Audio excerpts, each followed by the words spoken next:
Bienvenue dans cette nouvelle édition du Non-Stop Info. Au sommaire de l'actualité, mauvaise nouvelle pour la majorité présidentielle en République démocratique du Congo. L'Union européenne a décidé de prolonger d'1 an les sanctions contre une quinzaine de ses dignitaires, dont le candidat à la présidentielle Emmanuel Ramazani Shadary. L'économie togolaise sur la voie de la stabilisation. Par conséquent, le FMI a approuvé lundi 10 décembre le décaissement d'une 4e tranche de 34,9 millions de dollars en faveur du programme triennal. Et puis, l'Afrique du Sud a officiellement adopté le salaire minimum. Il sera effectif dès janvier 2019 et profitera à 47% de travailleurs vivant avec moins de 20 rands de l'heure. Le plaidoyer de l'Union africaine pour la levée des sanctions à l'encontre de hauts dignitaires en République démocratique du Congo n'a pas eu l'effet escompté. En effet, l'Union européenne a décidé de prolonger jusqu'au 12 décembre 2019 les sanctions contre certaines hautes personnalités du pays. Y figure le candidat du pouvoir à la présidentielle du 23 décembre, Emmanuel Ramazani. Un coup dur pour la majorité. Les précisions dans ce reportage, notre correspondant Jacques Amboka. Prolonger d'1 année les sanctions de l'Union européenne contre certaines personnalités du régime du président Kabila alimentent les discussions en République démocratique du Congo. Parmi les personnalités ciblées, Emmanuel Ramazani Shadary, le candidat du Front commun pour le Congo. Les autorités congolaises avaient déjà prévenu. La prolongation des sanctions sera suivie des mesures de rétorsion. Le gouvernement qui a annoncé les couleurs en disant que il avait des moyens de rétorsion, parmi lesquels il a déjà annoncé la non-accréditation des observateurs de l'Union africaine aux élections en République démocratique du Congo. Au sein de la classe politique congolaise, certains acteurs, notamment ceux de l'opposition, se félicitent de la reconduction des dites sanctions. Pour Marie-Josée Ifoku, candidate à l'élection du président de la République, le non-respect par la classe politique congolaise des textes et engagements justifie l'attitude adoptée par l'Union européenne. Nous avons une soi-disant démocratie. Nous avons des règles, nous avons des textes. Mais lorsque nous-mêmes, nous ne respectons pas ces textes-là, mais ceux-là qui nous placent au pouvoir, qu'est-ce que vous voulez qu'on fasse? Lorsqu'ils ne se retrouvent pas dans ce qu'ils avaient pris comme décision, ils reviennent encore pour pouvoir nous punir comme des petits-enfants. Soulignons que l'Union européenne avait pris ces mesures en 2016. Elle avait estimé que les personnes visées représentaient un obstacle au processus électoral en RDC. Les autorités congolaises stigmatisent par ailleurs ces mesures prises sans qu'aucune chance de défense ne soit accordée aux personnalités indexées. La Tunisie a adopté son budget pour la loi de finances 2019, un texte qui prévoit des mesures pour la relance de l'économie nationale, des mesures contestées par l'opposition qui voit la mise à mort des entreprises tunisiennes. Les détails avec Michael Dingoswa. L'Assemblée des représentants du peuple en Tunisie a adopté ce dimanche 9 décembre l'ensemble des 76 articles du projet de loi des finances 2019, un texte dont l'objectif principal est de réduire le déficit budgétaire, mais qui pour certains, à l'instar de l'ancien ministre de l'économie Hakim Ben Hamouda, reste dans la continuité des précédentes lois des finances. En général, les périodes de crise sont des périodes d'imagination et de créativité. Or, notre politique financière est conservatrice. Bien que notre pays regorge de compétences, nous restons dans une politique et des visions classiques. Le comble pour un pays comme la Tunisie est d'avoir une croissance basée sur la croissance agricole. Hakim Ben Hamouda qui estime que la Tunisie traverse la crise la plus grave pour son économie. L'augmentation de la TVA et des impôts en 2018 ont ainsi impacté de nombreux secteurs d'activité. Des mesures impopulaires qui n'ont pas pour autant permis de renflouer les caisses de l'État. Tout l'argent qui arrive pour la Tunisie, ou en tout cas que la Tunisie réceptionne, est mobilisé pour payer les fonctionnaires et surtout pour voir aux dépenses de l'État. C'est ce qui est absolument intenable et ce que l'on voit aujourd'hui, c'est la dégradation des infrastructures parce que par manque de moyens.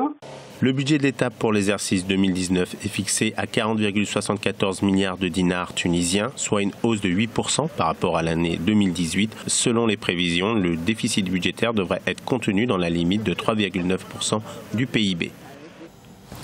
Le Togo a obtenu l'approbation du Fonds monétaire international pour le décaissement d'une 4e tranche de 34,9 millions de dollars en faveur de son programme triennal.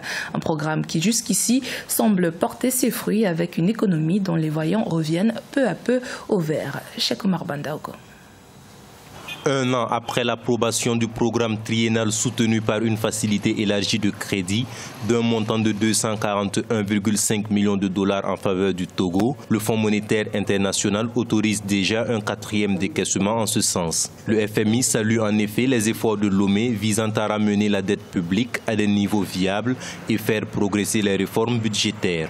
Le rendement du programme a été satisfaisant. Tous les critères de rendement quantitatif et 3 des 5 repères structurels ont été respectés. L'achèvement de l'examen permet le décaissement de 25,17 millions de DTS, environ 34,9 millions de dollars, ce qui porte le total des décaissements depuis le début de l'accord à 100,68 millions de DTS, environ 139,5 millions de dollars. Selon le Fonds monétaire international, l'économie togolaise montre des signes de stabilisation naissante malgré un environnement difficile en raison des manifestations sociopolitiques. Les investissements privés ne viendront pas tant qu'il y aura cette crise sociopolitique. Le ministre des Finances a accepté de diminuer les investissements publics pour ramener le déficit budgétaire à 0%.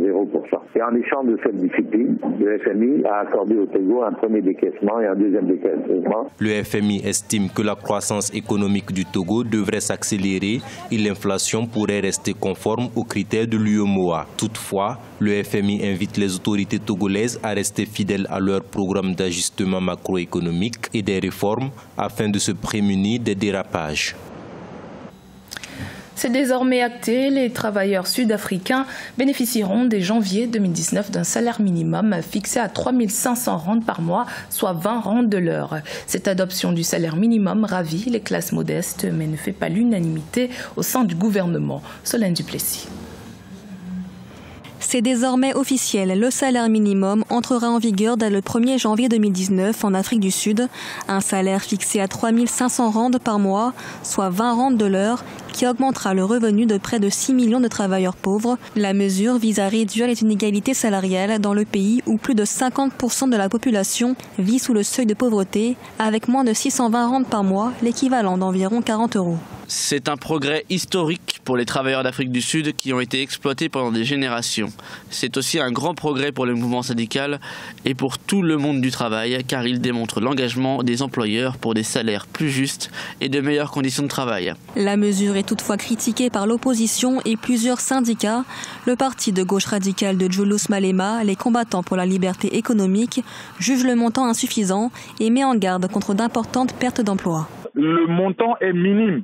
Mais ça va poser problème au niveau des petites et moyennes entreprises parce qu'ils n'ont pas les moyens d'assurer quand même ces stricts minimums-là. Effectivement, ça pourrait contribuer à augmenter le chômage parce que beaucoup de petites et moyennes entreprises affirment qu'ils sont incapables de travailler avec cette contrainte, imposer un salaire minimum. Parce qu'avant, c'était hyper flottant, chacun payait selon ses moyens. Un salaire minimum jugé trop faible que le président justifie par l'économie en berne du pays. La relance économique reste en effet la priorité du président Cyril Ramaphosa, une économie qui a enregistré une croissance de 2,2% au 3e trimestre 2018, sortant ainsi officiellement le pays de la récession. Discours poignant du docteur Denis Mukwege lors de la remise de son prix Nobel de la paix ce lundi 10 décembre. L'homme qui répare les femmes a notamment profité de cette plateforme pour interpeller la communauté internationale et dénoncer les violences et l'impunité qui perdurent dans l'Est de la République démocratique du Congo depuis plus de 20 ans. Un sujet de la rédaction. Il est le prix Nobel de la paix 2018. Il combat les violences sexuelles faites aux femmes. Le gynécologue Denis Mukwege, 63 ans, raconte la réalité du viol utilisé comme arme de guerre dans son pays, la République démocratique du Congo. On le surnomme l'homme qui réparait les femmes. Depuis 1999, il a sauvé plus de 50 000 femmes mutilées et excisées dans son hôpital basé à Panzi, dans l'est du pays, une région déchirée par des conflits chroniques. C'est à toutes les victimes de violences sexuelles à travers le monde que je dédie ce prix. C'est avec humilité que je me présente à vous, portant haut la voix des victimes de violences sexuelles dans les conflits et les espoirs de mes compatriotes. Je saisis cette occasion pour remercier tous ceux qui, pendant ces années, ont soutenu notre combat. Ce prix Nobel obtenu par le gynécologue congolais a pour effet de braquer les projecteurs sur la République démocratique du Congo. Cette plateforme, Denis Mukwege souhaite s'en servir pour interpeller la communauté internationale et le gouvernement congolais pour réclamer la fin de l'impunité pour les auteurs de violences sexuelles en temps de guerre. Pour les Sahara, pour les femmes, les hommes et les enfants du Congo, je vous lance un appel urgent de ne pas seulement nous remettre le prix Nobel de la paix, mais de vous mettre debout et de dire ensemble et à haute voix, la violence en République démocratique du Congo, c'est assez. Trop, c'est trop. La paix maintenant. Je vous remercie. Denis Mukwege a reçu le prix Nobel de la paix aux côtés de l'Irakienne de 25 ans Nadia Mourad, ex-esclave des djihadistes devenue porte-parole de sa minorité. La présidente du comité Nobel, Berit Reiss-Andersen, a salué deux des voix les plus puissantes au monde aujourd'hui contre l'oppression des femmes. C'était le journal de la rédaction. Merci de votre fidélité. Dans un instant, une nouvelle édition de l'actualité sur Africa 24.